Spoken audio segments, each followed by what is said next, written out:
respect me? What did I do? I'm on your side. What about him?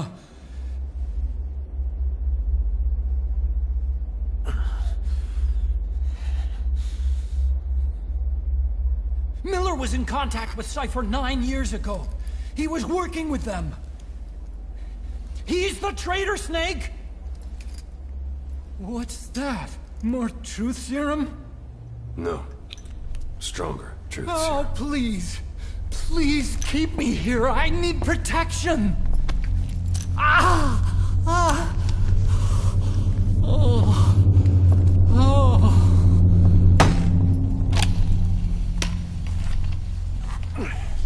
Oh. Why?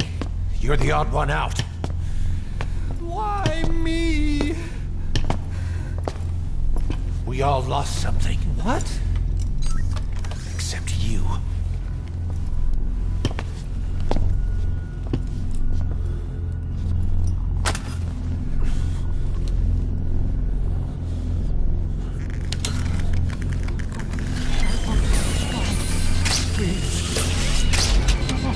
Don't!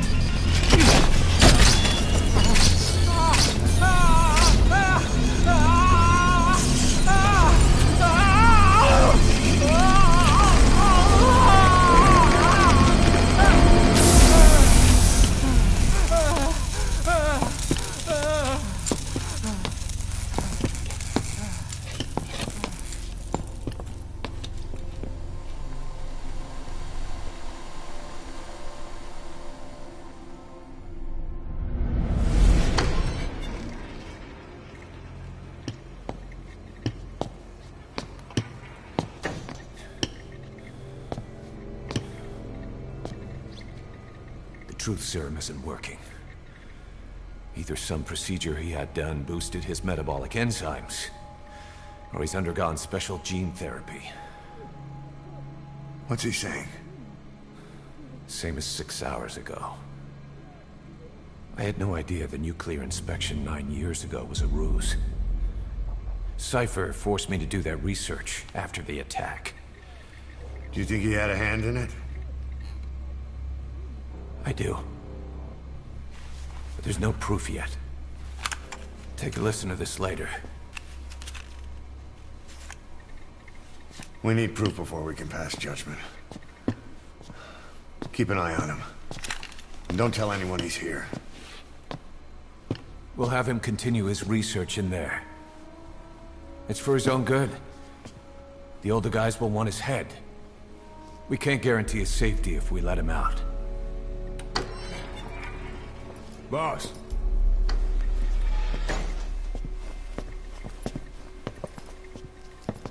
He mentioned something interesting. The reason why they pulled their plug on the operation in Afghanistan. He said their funding started going to Central Africa instead. Cypher is pursuing new research in Africa. Africa? What research?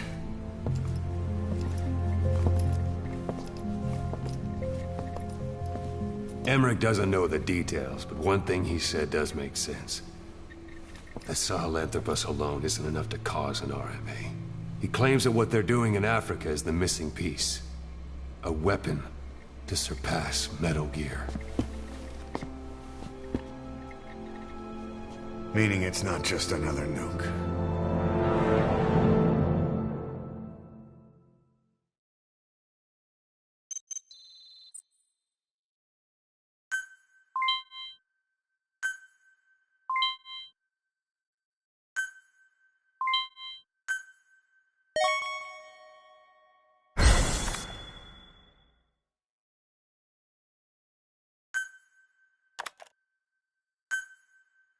Remember the guys you brought back from the base in Cuba 9 years ago?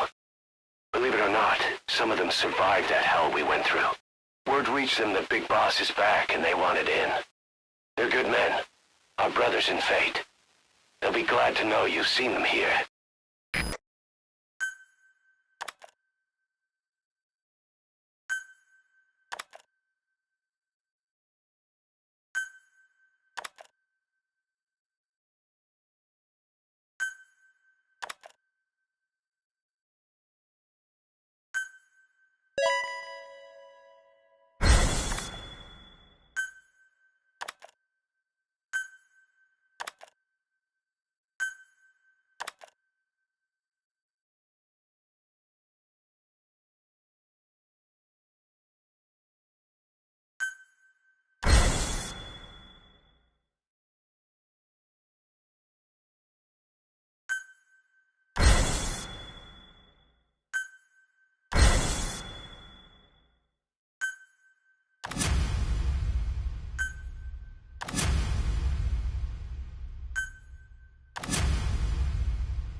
There's no doubt about it.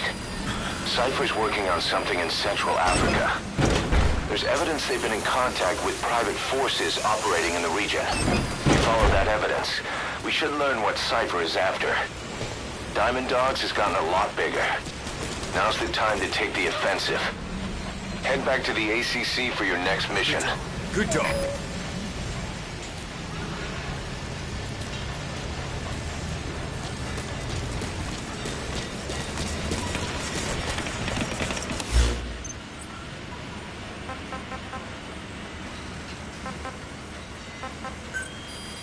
Caution, rain approaching.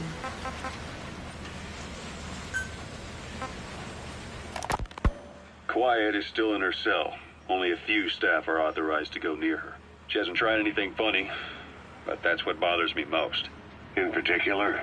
What does she have to gain by coming to Mother Base? I first thought she was under orders from Cypher to take you out. She didn't manage it in Afghanistan, so round 2 happens here. So I lighten the guard. And that lock on her door is a joke. You gave her an opening. And? Well, she hasn't killed you yet. And I hate to say it, but she's had plenty of chances. You made me the bait. Poisonous bait. What better? Anyway, she didn't bite. Quiet is keeping her silence. So I'm left with no idea again what she's doing here. We tried communicating with her through writing. That didn't work either. Whether she's illiterate, dyslexic, or just plain stubborn, she won't cooperate. I just don't get it. If she tried to contact the outside, it'd be picked up by our counterintelligence net. But it's clean. There's no sign she's had contact with the staff, the base facilities, nothing. She's almost got the men wanting her to try something, just to find out what she's up to. And she's in there putting on the failed soldier look, all downcast eyes and defeated sighs. But she doesn't kill herself. She can't be trying to leave Cypher and surrender to us. So what's the verdict? This may sound optimistic, but here's how I see it. Quiet came here to fulfill some objective. To kill you, maybe to destroy Diamond Dogs. Whatever it was, before she could do it, something changed her mind. Yes. When I look at her, I sense hesitation. You think she'd betray Cypher? Can't say for sure. I prefer the ones that talk.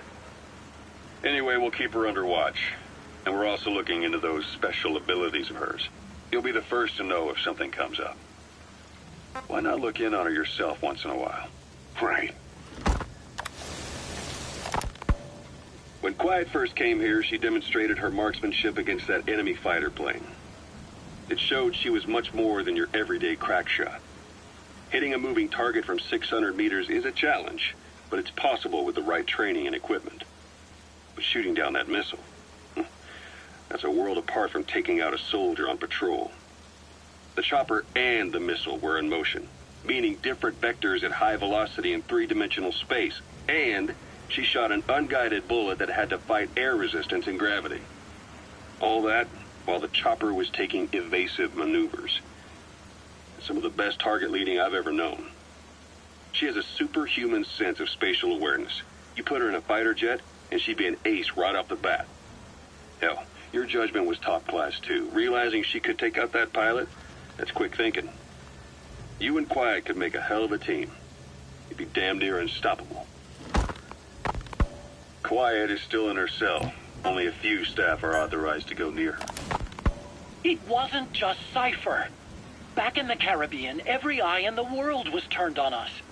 A private army, just a bunch of guys with guns, in possession of a nuke? Why wouldn't they be uncomfortable?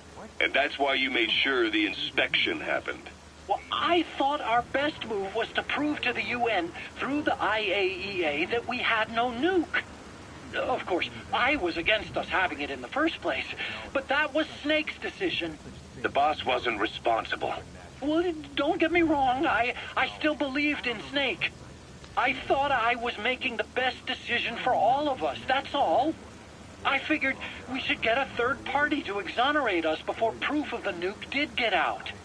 And who better to do that than an organization with international authority?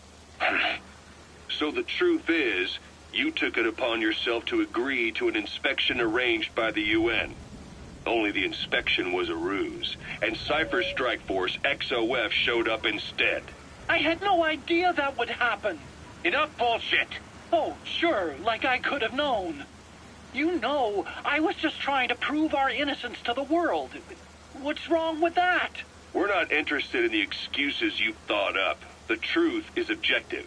Just see it from my point of view. You led XOF to the control tower. They seized it, giving them complete control over the base. Moments later, they detonated C4 on the strut legs. Anyone who'd managed to survive was hunted down by the assault force and their choppers. You can't believe I did that on purpose. That was the end of Mother Base. But it wasn't the end for you. How can you... Look, think about it. I lost something too. I built Zeke and it got buried underwater. I am a victim. That raises the big questions. Why were you the only one spared? You got away without a scratch. Why did Strangelove leave the base on the eve of the inspection? You two were close. Strangelove? And how did you manage to build something that surpasses Zeke in every way? Because you did everything they told you. You're the only one who didn't lose a thing. That is the truth. I was taken away against my will. Skullface forced me to do his research these past 9 years. He used me. I lost 9 years. 9 years. We all lost 9 years. It wasn't just you. I suppose blaming me makes you feel better, does it? But who's gonna give me back all the time I lost? You're not getting anything back. You're not a victim here, Emmerich. You're the perpetrator. I didn't know anything. Nobody can back that up. Yeah, all the evidence is at the bottom of the ocean. You know the hardest man to break. The type who's fooling himself. That takes time. It's easier to live a convenient lie than a painful truth. Is that the piece you've chosen, Doc? I'm not lying. Of course. Just let me check one or two things. On that day, you were in the control tower with them. Lucky you. That's how you got out unscathed. And you escaped on one of their choppers. Only you, right before the base went under. They had me blindfolded the whole time. I've never been so scared. The whole flight, I thought they'd kill me. But thinking of you kept me going. My comrades, all the way. And? There was a plane journey, then we traveled by road. When they finally took off the blindfold, I was in kind of a warehouse, on the floor. Afghanistan, it was that research lab. I couldn't believe they'd taken me halfway around the world. And soon enough, he came. Skullface. He's the one who's really behind that Mother Base attack. He forced me into that research. What kind of research? He told me to build a bipedal walking tank for the Soviet Union. Like Peace Walker. A system that could fire an ICBM-class nuclear weapon. That's how the Sahelanthropus project got started. Sahelanthropus. Those AI weapons I'd made in Costa Rica were like toys by comparison. A whole world apart from reptilian four-legged crawling and that ridiculous hunched-over bipedal waddling. My design evolved to the dawn of mankind. Sahelanthropus, the first steps towards humanity. An upright bipedal weapon system. Originally, Sahelanthropus was going to be a manned weapons platform. I designed a cockpit in its head, and I planned to fill it with water as a buffering agent. Like how Paz modified Zeke for human control. Don't compare me to some amateur. I designed it for human control from the beginning. The problem was miniaturizing the posture control AI. You remember the reptile pod? The AI that controlled your unmanned weapons. Attaching it externally makes it vulnerable, so this time I wanted it beneath the armor. Meaning I had to make the AI smaller. I got it down to less than 1/10 the size without any loss in computation speed. But it was still too big for the cockpit. There wasn't enough room for the pilot. If I made the head bigger, its body would have to be bigger to support it. Too big to be practical. In the end, human piloting was taken off the table. I tested a remote control system too, but there was the time lag and I wasn't satisfied with its precision either. Plus, it would be useless if the enemy jammed it. So next, I went back to trying an AI-only system. To do that, I had the AI pods recovered from Nicaragua. This was a hybrid AI, a combination of Peace Walker's reptile and mammal pods. The only AIs that had ever successfully operated an unmanned nuclear weapon system. Really? You'd need some help to get that working. Expert help. Did you work with someone? I worked alone. You did that yourself. Well, that's the thing. The AI didn't pan out in the end either. But I did finally get Sahelanthropus walking by folding over its upper body to lower its center of gravity. The first upright bipedal locomotive weapon system in the history of mankind. I guess technically it falls into the anthropoid ape category. I don't see the benefit of having it stand taller. On terrain with significant differences in elevation like Afghanistan, you need a body that's vertically adaptable.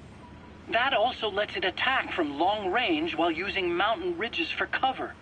So, making it walk upright was the most important factor in giving it superior height capability. As the name suggests, that was the whole point of Sahelanthropus. But I was being pushed for results. Having the AI mounted externally would have been the fastest way to get it working. I just needed more data so it could maintain its balance. But Skullface refused to wait. He dismissed the idea of AI control and took Sahelanthropus away from me before I could finish it. But it was walking when it came after you. That's just it.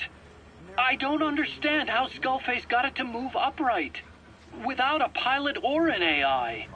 And walking at that speed, too. It's beyond anything I could have imagined. This is like the Wright brothers making it to the moon. I'm just as clueless as you are. So this Sahelanthropus, where is it now? I have no idea. All my experiments took place at that cave. I've never seen it anywhere else. Besides, it's still just an incomplete prototype at this point, and nothing but a paper tiger. Even if it can walk, it's far from being a viable weapons platform. It wouldn't be useful in actual battle. Emmerich will remain here at Mother Base for now, but not as a member of Diamond Dogs. I still don't trust him. That work for you? Fine by me. He can't be allowed any contact with staff either. Yeah. A lot of the guys would love some payback for 9 years ago. We still need him alive. But we have to restrict his movements. He can only go where we tell him. And of course, the interrogations will continue. He worked for that skull bastard for nearly a decade. He still has more to tell us. How long are we gonna press him? If our investigation shows he really had nothing to do with the attack, we'll reconsider his place here. But I don't expect that to happen. Remember that water tank-shaped object in Emmerich's lab in the Soviet base camp? The thing that started talking to you like a possessed answering machine. That was a pod built for housing the AI used to control unmanned weapons. You remember, back in '74 in Costa Rica. It was in those machines you fought there. They were designated Pupa, Chrysalis, Cocoon, and Basilisk, and each of them was fitted with an AI unit called a reptile pod. Emmerich created it. It mainly handled the machine's posture control and autonomous behavior. But the Basilisk, aka Peace Walker, also featured a second AI pod. That one was called the Mammal Pod, and it was created by Dr. Strangelove. She tried to recreate the boss's personality through the Mammal Pod, but you pulled out its memory boards. That's when it transferred its own functions to its reptile pod. Just like a human brain compensating for damage by using the remaining healthy parts. The result was a unique entity, a hybrid of the reptile and the mammal. It sank to the bottom of Lake Nicaragua with Peace Walker. But apparently they salvaged it and transported it to that lab. Don't let it deceive you, Snake. It may sound like the boss, but it has neither a personality nor a will. Like Emmerich says, it's just a machine.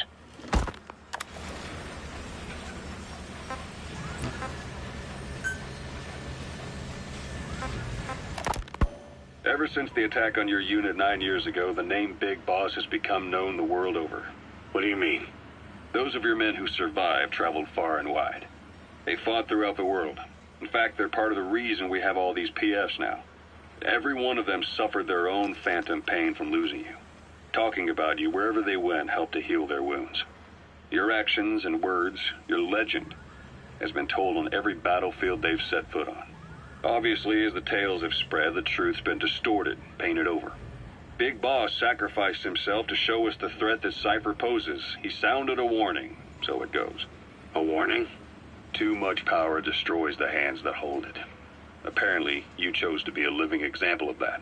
I never said any of that. The moment any truth is passed on, it starts turning into fiction. The problem is, fiction inspires people more than facts. To the world, you're now the legendary mercenary Big Boss. The lessons you've taught the PFs are the reason they're so widespread. They're the reason they've survived. And you know what they all aspire to? To one day go nuclear, just like you did, and stand up to Cypher. Of all the stupid things you could do. They'll never understand what you really wanted. Heroes are misunderstood. It takes a man of the same caliber to understand what drives them.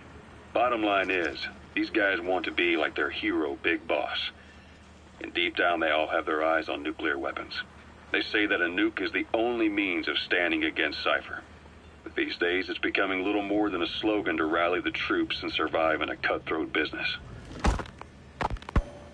Currently, there are 3 major PFs who've expanded into Central Africa. CFA, Rogue Coyote, and Zero Risk Security. HEC's investigations have shown there's almost no overlap between their areas of operation. It's not so much a turf war, more like they have a gentleman's agreement. If you do cross paths with them, you probably won't have to face more than one at a time. Still, don't expect a walk in the park. The CFA, Contract Forces of Africa. These guys are a major player. Their head office is in Pretoria, South Africa. That's also where the South African Defense Force is headquartered. We think the two are closely connected. An HEC investigation revealed that most of the CFA's operators are former SADF soldiers. South Africa has been locked in struggles with neighboring regimes for years. That means constant action. And we know better than anyone that's the best kind of training. A company drawing its recruits from hardened military vets. You can bet they know how to handle themselves. Do not underestimate them. Within the CFA is a company of soldiers made up mainly of locally hired operators. They speak Afrikaans to communicate with personnel from the CFA.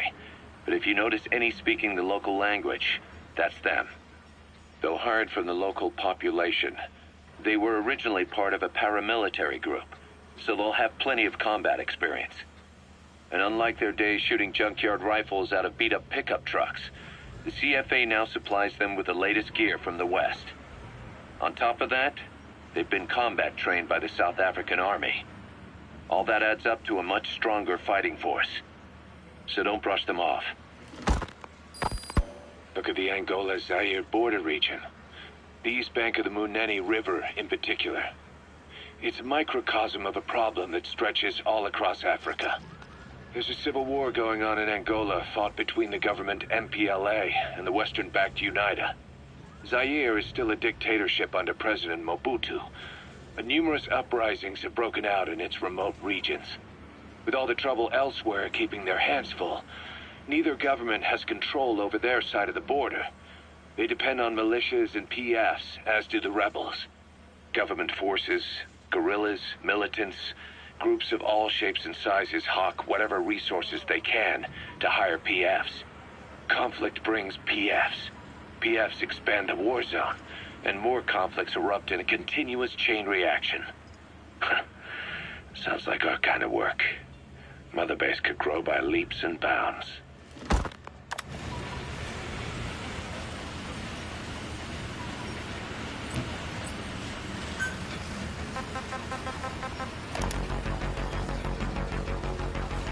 That animal conservation platform has really taken off, huh?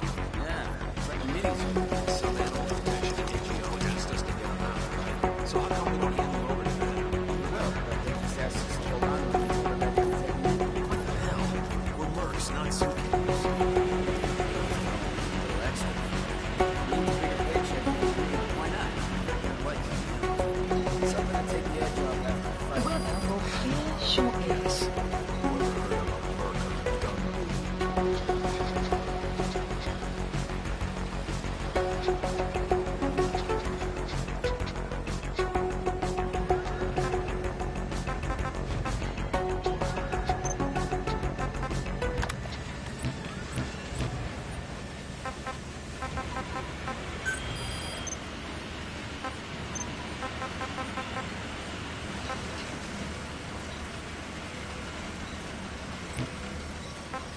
Please select a mission.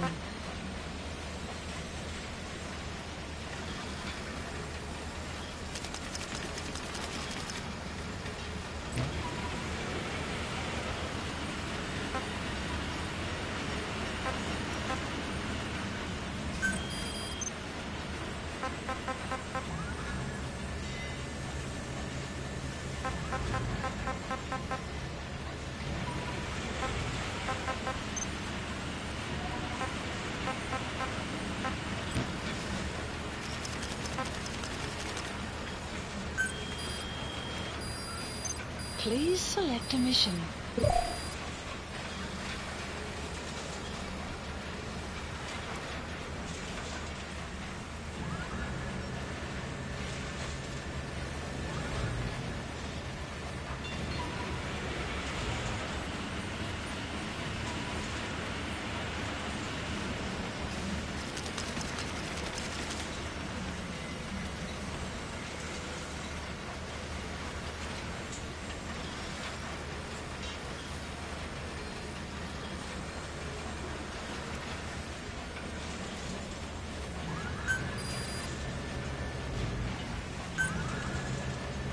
Unit dispatched.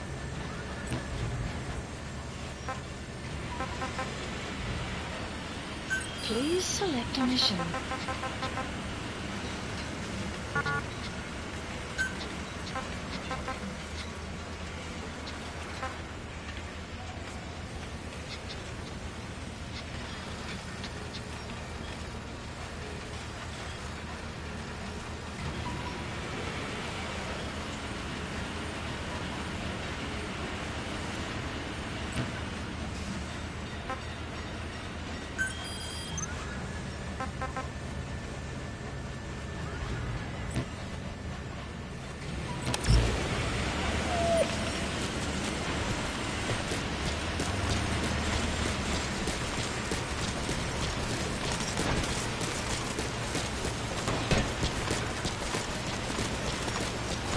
Welcome home, boss.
Thank you for getting those animals out, boss.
Commencing platform construction.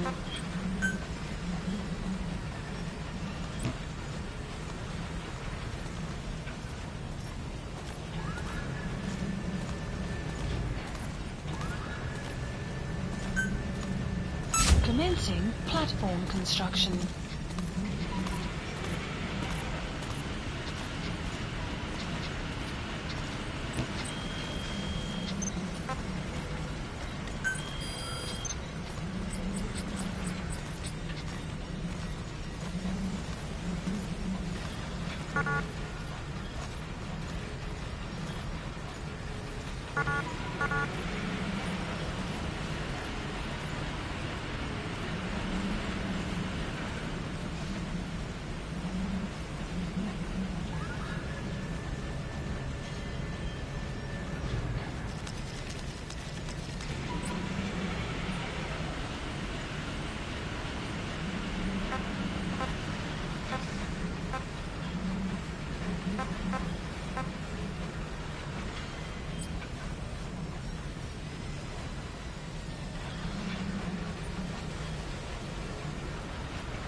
Select unit.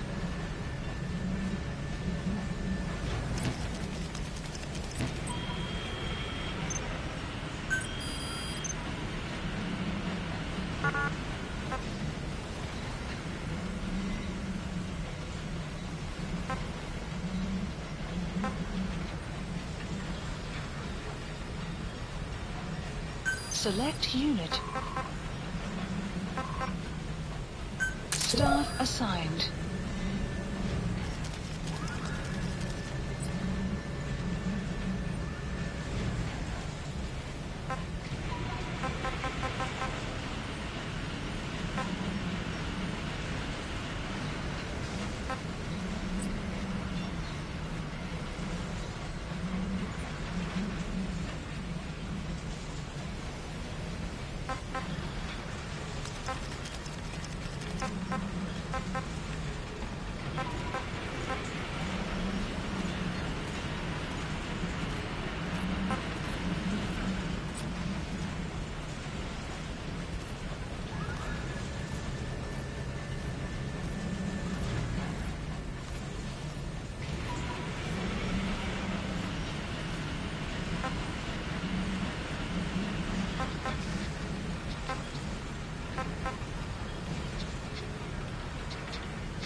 Caution, heavy mist anticipated.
weather will clear shortly.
So why'd the boss's old organization get taken out? Just because the U.S. didn't like having a threat like that on its doorstep? You hear all kinds of stories. But from what Commander Miller says, there's more to it than that. They had this feud with an American covert intelligence agency called Cypher. During the Peace Walker incident, the boss built a merc outfit that fought alongside the Sandinistas. An army without a country. By mercs, for mercs. Something with no government holding the reins. Cypher wanted their military muscle, but the boss said no. So they moved on the Caribbean base and massacred them. Huh. I hear ya.